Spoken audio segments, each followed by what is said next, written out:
Hello and welcome. My name is Pam Versveld and I'm a physical therapist with a very special interest in how children learn to use their hands to get things done. And this includes handwriting and drawing. Now in this video I'm going to talk about the different ways that the movement brain uses motor plans to control handwriting. Now a motor plan is a detailed blueprint created by the brain that organizes, sequences and coordinates the muscle contractions required to perform a specific task or action. So in this presentation I'm going to talk about letter strokes, motor plans, visual guidance and monitoring, and the equivalence factor. And lastly I explain why using tracing as a strategy for teaching writing letters in kindergarten is not a good idea and may even be a very bad idea. And I go on to suggest an alternative way to teach writing letters. Activities. For these activities you will need several sheets of A4 paper, a marker of some sort, a pen or a pencil, and a black permanent marker pen if you have one available. So I'm going to start with letter strokes. An important aspect of the control of handwriting is that letters are formed by a combination of letter strokes. The term letter stroke refers to an individual line or segment of a line that makes up part of a written letter. Now, each letter is typically composed of a combination of strokes. The second important aspect of learning to write letters is that it's all about learning the motor plan for the letter. Learning to write a letter is a process of learning the sequence and relative length, direction and curvature of the letter strokes that form a letter and storing this information in the brain as a motor plan. When a letter is well learnt and has a well-established motor plan, seeing a printed example of the letter, which is called the grapheme, or hearing the letter, which is called the phoneme, or even just thinking about the letter will call up the motor plan for writing the letter. Now the motor plan for each letter contains information about the sequence and relative to position, length and direction of the strokes that form the letter. So learning to write letters is about learning the motor plan for each letter. Now, experienced handwriters can write words and even a sentence without needing visual guidance. So here's another practical activity. On a sheet of paper, write the following sentence twice. First with your eyes open and then with your eyes closed. So here is the sentence: the sun is shining. Now take a look at your writing. Most likely your handwriting looks much the same as usual with your eyes open or with them closed. The words are also probably well spaced. This is because fluent and efficient handwriting is produced with a minimal need for visual monitoring for forming and spacing the letters.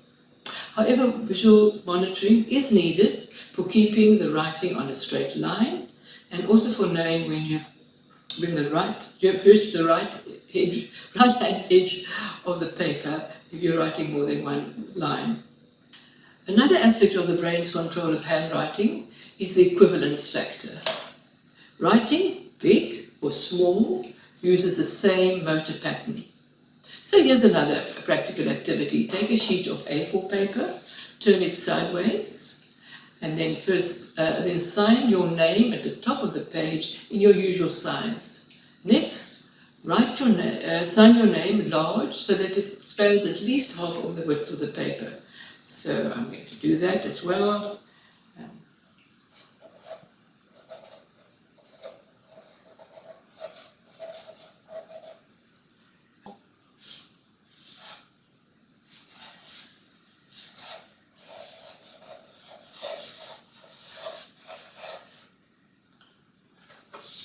And then you see my right hand, small signature, big signature.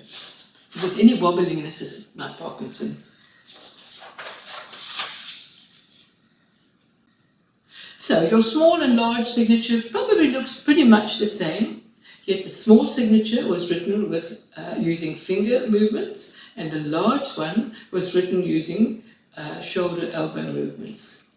This is because you use the same very well learned motor plan to control the movements, but decrease the size of the letters by sending signals to a different set of muscles, to either to the small hand muscles for writing small, and for the shoulder and elbow muscles for writing big. Children with good graphomotor skills may not be negatively influenced by tracing activities. Generally speaking, they will learn the motor plan despite the tracing practice. However, for children with poor graphomotor skills, tracing has negative consequences, especially for those who come to rely on visual monitoring and online correction of the movement of the marker on the paper. So what is the alternative to using tracing as a method of teaching children how to form letters? Well, there's several things you can do. One of the ways I like to start is to first practice the different individual strokes that are used to are combined to write letters.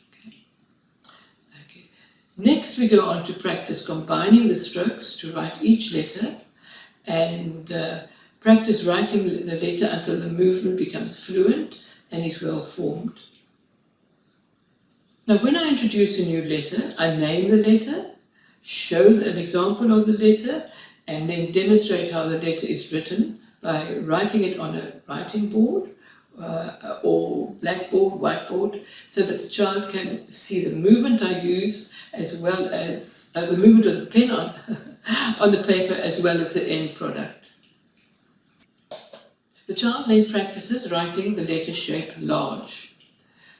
For this, I tend to use an A4 sheet of paper divided into 4 blocks. So getting them to write letters inside these blocks stops them from writing the letters all over the place, and introduce them to the idea that letters occupy a letter space. For this, a chalkboard or whiteboard is good, because you can do lots and lots without wasting paper.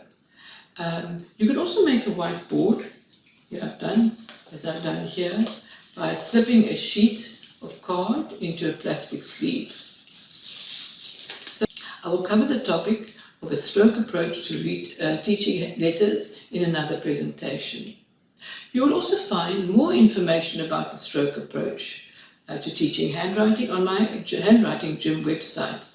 See the link below. Thank you for listening, and please subscribe to my Pam Versveld PT channel if you have enjoyed this presentation. Go well.